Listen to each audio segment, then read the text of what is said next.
The world can sometimes feel unbeargiving, but every now and then, a moment happens that cracks the darkness open and pours in the kind of light people never forget. On a quiet morning in downtown Nashville, beneath a sky just beginning to warm with pale sunlight, two strangers crossed paths in a way neither of them expected. One was fighting silently to stay afloat. The other was fighting, in his own way, not to lose hope for a better life for his daughter. And in a single exchange involving just a few worn-out dollars, their lives shifted in a direction neither could have imagined. Before this story unfolds, if you believe in kindness, second chances, and the quiet miracles that happen between ordinary people, please take a moment to like, comment, share, and subscribe, because stories like this remind us that compassion still matters in this world. Avery Mitchell had never thought her life could collapse so quickly. Just a year earlier, she was working as a full-time receptionist at a dental clinic, paying rent on time, and setting aside a little money every month with the distant dream of maybe starting her own small baking business. But life had a way of unraveling. First came the sudden downsizing that left her jobless. Then came the slow burning exhaustion of sending out resumes that never received replies. Finally came the mounting bills, each one stamped with red reminders she didn't want to look at. She tried her best to stay positive, praying each night for strength, telling herself that maybe things were only hard because something better was coming. But as months passed, optimism became heavier to hold, slipping through her fingers like sand she couldn't grip.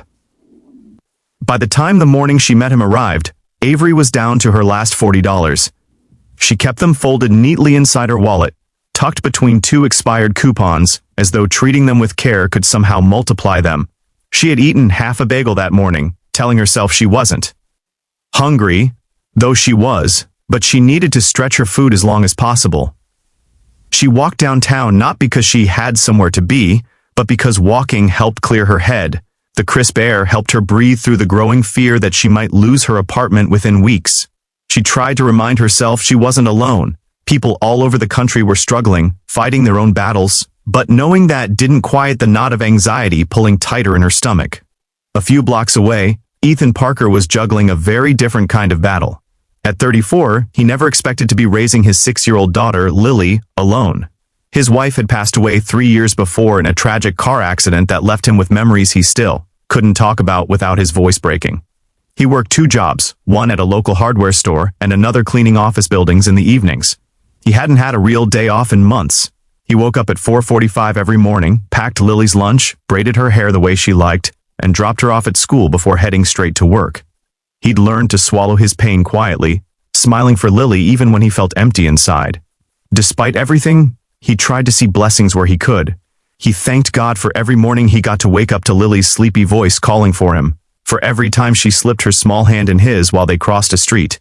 He had become her whole world, and she was his. Money was tight, but he managed.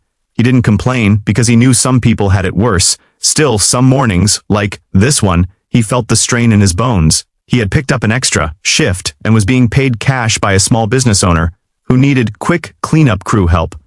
The man handed him an envelope that morning and told him to count it to make sure everything was there. Ethan stepped outside onto the sidewalk to review the bills. He held them awkwardly in both hands, counting while leaning against the building.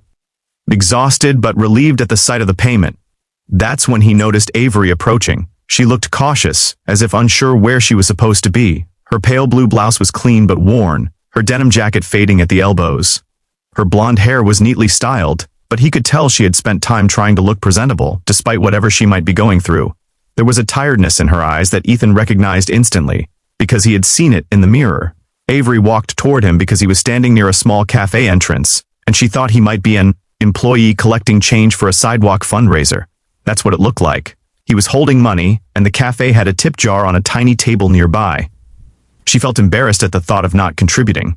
She didn't want to be the person who walked by pretending not to care. She had always believed in giving what she could, even when she had little. Her mother used to say, generosity doesn't require abundance, just heart. Those words echoed in Avery's mind every time she hesitated to help someone. So she reached into her wallet, fingers brushing over her few remaining bills. She hesitated. A single dollar felt like a painful sacrifice now, a piece of her dwindling safety net. But giving it made her feel human. It made her feel like she still had something to offer the world. She pulled out a single dollar gently, hoping he wouldn't notice how thin her wallet had become. When their eyes met, Ethan gave a small, friendly smile. He thought she was about to ask him something, maybe directions. He didn't expect her to extend her hand with the dollar, placing it delicately toward him as though it weighed much more than it should. Avery didn't expect him to look so startled. I just wanted to give something, she murmured more to herself than to him. She didn't explain more, didn't want to. Her voice was too fragile to risk breaking. Ethan looked from the dollar to her face and back. Again. At first he was confused. Why was she offering him money? But then he saw the tremble in her hand, the hesitant breath she took, the forced composure in her posture. He'd lived long enough, experienced enough hardship, to recognize the look of someone barely holding on. He gently shook his head, lowering her hand back toward her. I don't need that, he said softly, but Avery pushed the dollar toward him anyway, trying to smile, even though it flickered weakly. It's just a tip, she whispered, nodding toward the cafe, still believing he worked there. In that moment, something inside Ethan shifted. He saw a woman trying to give when she clearly had almost nothing left. He saw the quiet desperation hidden beneath her attempt to be kind, and he realized she wasn't giving because she thought he needed it. She was giving because she needed to feel like she mattered, like she was still capable of goodness despite her struggles. He couldn't accept that dollar, not in a million years. Instead, Ethan reached into the envelope the contractor had handed him only minutes earlier. He didn't think. He acted on instinct, the same instinct that told him kindness was something sacred, something to be passed forward whenever possible. He pulled out a small handful of bills and closed her hand around them before she could protest. Avery froze. She looked down at her closed hand. Feeling the unfamiliar thickness of money she knew she hadn't given herself. Her eyes widened as the realization hit her. No, I can't, please, she began, her voice cracking. Ethan shook his head again, even more gently this time, his gaze steady and full of understanding. Take it, he said quietly. I think you need it more than I do right now. The words pierced through every fragile wall Avery had built. Tears filled her eyes instantly, but she blinked them back, swallowing hard as she opened her hand to see the bills. It was far more than she expected. Far more than she would ever have accepted under normal circumstances. Her knees felt weak. She looked up at him, searching for a reason, a motive, something to make sense of it. Ethan simply offered a small, humble smile. Someone once helped me when I was at my lowest, he said. I'm just passing it on. Avery wanted to speak, to say something meaningful or grateful or profound, but her voice wouldn't come. She felt the warmth of his kindness in a way that made her feel both fragile and protected all at once. She nodded slowly, pressing her lips together as tears slipped silently down her cheeks. Ethan didn't ask what she was going through. He didn't need to, and Avery didn't offer details. The moment didn't require explanations. It was purely human. Two people meeting at the intersection of need and compassion. She clutched the money to her chest, overwhelmed by the sudden relief it brought. It wasn't enough to fix everything, but it was enough to breathe again, enough to buy groceries for a week, enough to keep her from falling apart, enough to remind her that grace still existed. Ethan didn't expect anything in return. He simply nodded to her, wished her a better day, and turned to walk down the sidewalk toward the next responsibility waiting for him, toward Lily, toward the life he was trying so hard to hold together. Avery watched him leave, wondering how someone burdened with so much could still carry such gentleness. Over the next few days, Avery thought about him constantly. She used the money carefully, buying a few essentials, paying her late electric bill, and purchasing a small set of baking ingredients to make cupcakes she could sell to neighbors. And somehow, things began to shift. A neighbor placed an order, then another. Word spread. Within 2 weeks, Avery had built a tiny but steady stream of income. She felt strength returning to her, little by little.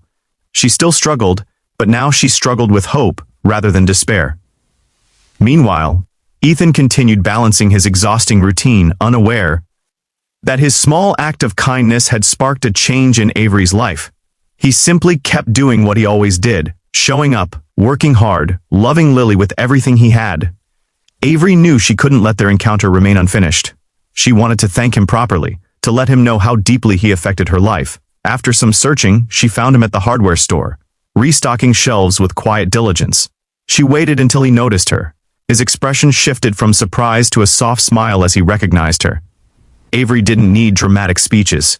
She simply told him his kindness had given her more than money. It had given her a new beginning, and Ethan listened, humbled, grateful that his small gesture had mattered. From that day on, Avery and Ethan stayed in touch, first as acquaintances, then as friends, and slowly, something gentle and unspoken began to grow between them. Not rushed, not forced, just two people who had seen each other at vulnerable moments, learning how to trust life again. Months later, Avery's baking business began to flourish. Ethan found better hours at work, giving him more time with Lily. Their lives remained imperfect, but intertwined with new purpose, new hope, and new warmth. And it all began with a single dollar she tried to give away. In a heart full of compassion, he chose to return with more. If this story touched your heart, please don't forget to like, comment, share, and subscribe. Your support helps us bring more stories of hope and humanity to the world. Before you go, comment below. Kindness always comes back.